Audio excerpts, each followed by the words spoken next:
Teman-teman, kembali dengan Sekolah Kebun. Kebun kata, kebun rupa.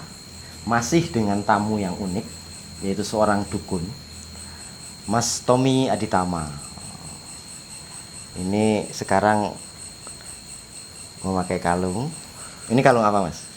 Ini sebenarnya tasbih, ini batu ya. Iya. Itu bukan jimat tuh. Oh bukan. Oh, bukan. Tapi memang ada kalau dalam area perdukunan atau pengobatan timur, ini kan ada energinya, Mas. Loh, ini menarik. Oh, iya, Apa? Gimana? ada Gimana? energinya. Dia ini karena dari mineral-mineralnya, Oke. setiap mineral kan ada energinya masing-masing. Kalau yang khas dari tasbih ini, dari batu yang dibuat tasbih ini, energinya naik. Nah, gitu. Fungsinya kalau naik Menaikkan energi pemakainya. optimis atau apa? Bukan hanya masalah psikologisnya, bahkan energi tubuhnya secara fisik. Oh, berarti juga sama fungsinya dengan aki itu ya? Sama. Berarti saya memakai aki ini Iya. juga ada energinya nih. Iya, terkoneksi tetap. Tetap. Oke, Mas Tommy. Kemarin kan pada episode yang ketiga kemarin kita membicarakan soal santet nih. Nah, dalam santet itu juga ada yang lebih seksi, yang dikenal oleh anak-anak muda lah, yang digandrungi oleh anak-anak muda. Tentu saja anak muda zaman dulu, bukan zaman sekarang ya. Itu dukun pelet. Oh, iya. Nah, Mas Tommy, bisa nggak kalau saya minta tolong untuk memeletkan seorang gadis untuk saya? Waduh. Oke. Tenang pelet ya. Ini kajian yang menarik. Karena di milenial sekarang banyak anak muda tuh yang galau karena cinta. Katanya cinta ditolak, dukun bertindak. Dukun bertindak. Iya betul. Ah, Sekarang kita kaji dulu masalah Oke. dukun pelet. Sebenarnya begini Mas Sun. Dukun pelet itu bekerja itu sebenarnya mirip psikiater kalau sekarang. Dukun pelet yang asli ya, Ya. yang asli. Jadi mamanya ada seorang suami datang, dia gundah gulana karena kehidupan rumah tangganya kacau. Iya. Terus dia berkonsultasi sama dukun ini. Dukun ini ngasih cara-cara. Iya. Oh harus begini. Nah ini kan namanya konsultasi. Di sisi lain, nanti biasanya dikasih mantra-mantra tertentu. Ini sebenarnya hubungannya sama sugesti, Mas Joni. Iya, sebenarnya ilmiah sekali.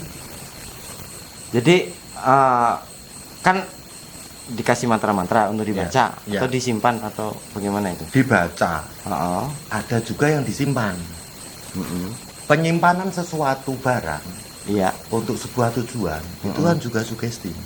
Sebetulnya tanpa barang itu juga kalau sugestinya kenceng, Bisa. jadi itu Iya. barang itu hanya untuk menambah keyakinan. Iya.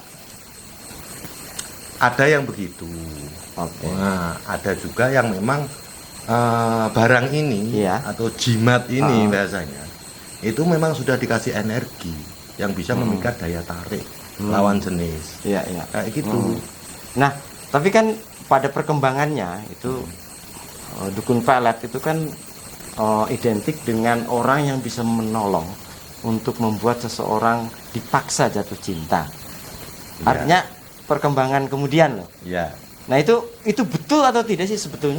Sebentar Mas Seni. Jadi begini. Kembali ke awal kemarin yang sudah kita bahas. Dukun itu ada yang dukun putih, ada yang dukun hitam. Oke. Kalau adanya pemaksaan, di sini itu ya klasifikasinya ya dukun hitam tentunya.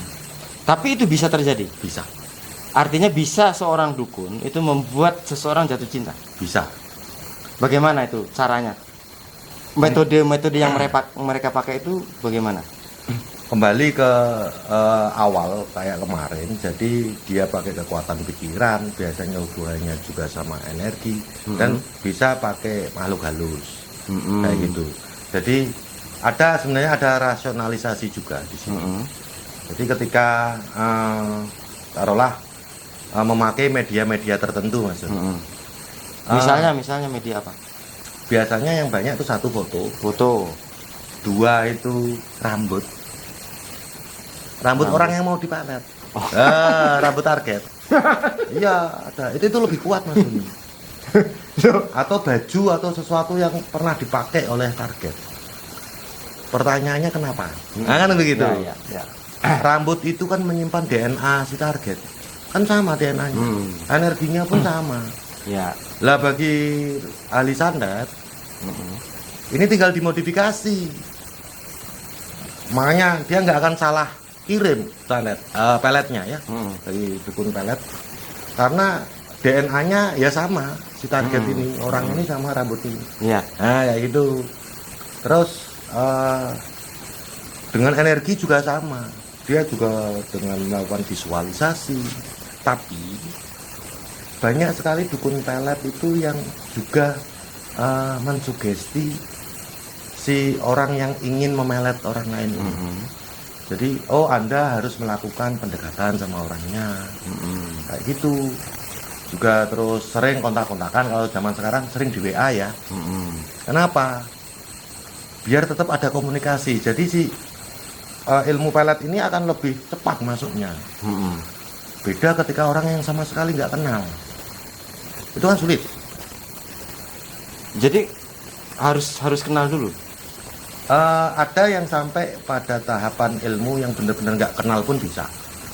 Misalnya gini, saya terpesona dengan seorang artis dangdut, Ya. Nela Karisma misalnya. Ya. Saya kan tidak kenal dia. Ya. Pertanyaannya pernah ketemu belum? Belum pernah ketemu, Belum pernah. kecuali ngelihat di TV. Ya. Itu sangat sulit sekali. Berarti susah kalau itu. Susah sekali. Sebabnya? Ya karena nggak ada hubungan. Nah, disinilah dipertanyakan. Sebenarnya bagaimana sih mekanisme pelet itu bekerja? Itu pasti ada basicnya dulu.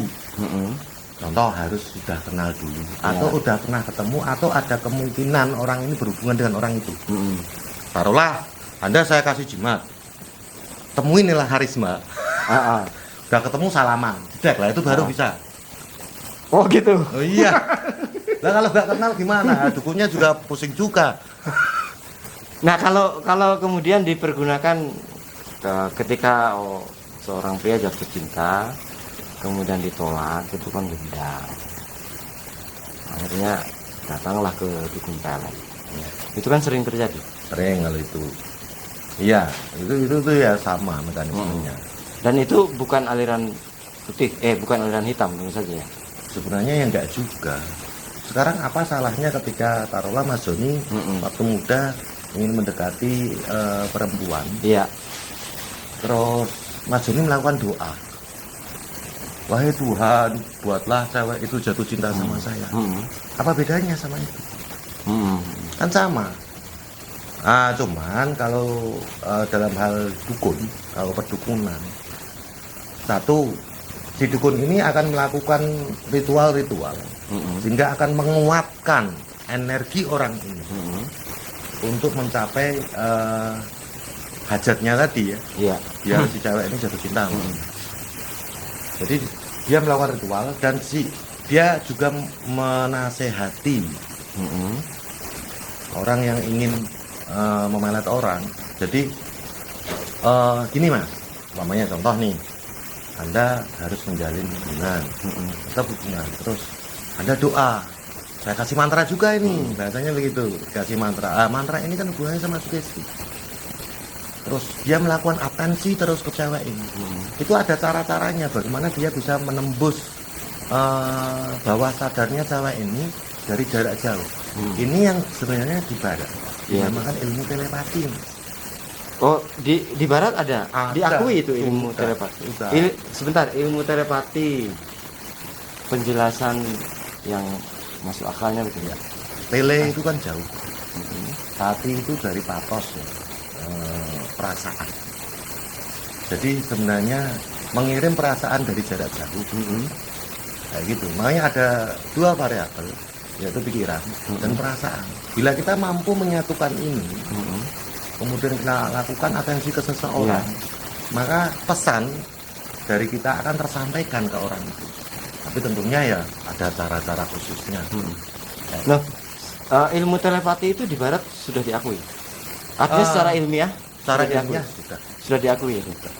Masuk dalam ranah ilmu ada psikologi ya. ada metafisika, ada parapsikologi. Artinya telepati itu masuk ke ranah ilmu psikologi atau ke Iya, ilmu... bahkan ilmu psikologi dan ilmu fisika. Nah, untuk aplikasi di barat apa? Untuk Ya itu. ilmu telepati itu. Jadi kalau di barat itu kan ada ilmu-ilmu fisika itu yang juga membahas tentang metafisika.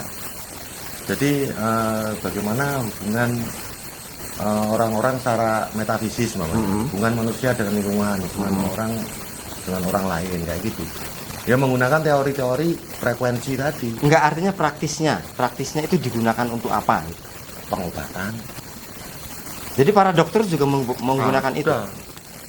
Ada. Mas Tommy ketika belajar kedokteran dulu dipelajari itu. Ya kalau di tempat saya belajar di Indonesia ya nggak dipelajari, Mas. Tapi disitulah Berarti kekuatan ilmu saya. baru. Artinya itu diakui baru-baru ini. Ya, baru-baru ini. Padahal para dukun sudah menggunakannya. Sudah sejak kuno dulu. Itu menarik. Sudah. Kayak gitu loh. Jadi para ilmuwan sekarang itu bukan menemukan. Oke. Dia dari fenomena-fenomena empiris para dukun dahulu, terus kemudian menyusun teorinya secara ilmiahnya barat. Gitu aja. Tapi kan di barat nggak ada dukun. Apa? Di barat Sebenarnya banyak juga. ada. Ada. Kalau di sana kan namanya ini nih, shaman. Nah, shaman, senayang itu kan pada dukun. Saya banyak dapat kunjungan Mas Joni Dari dari Eropa, dari Amerika, para dukun-dukun sana. Karena sudah sekitar 18 negara yang ke tempat saya. Dan mereka semua belajar tentang kedukunan. pertanyaannya apakah ada pasien? Ada.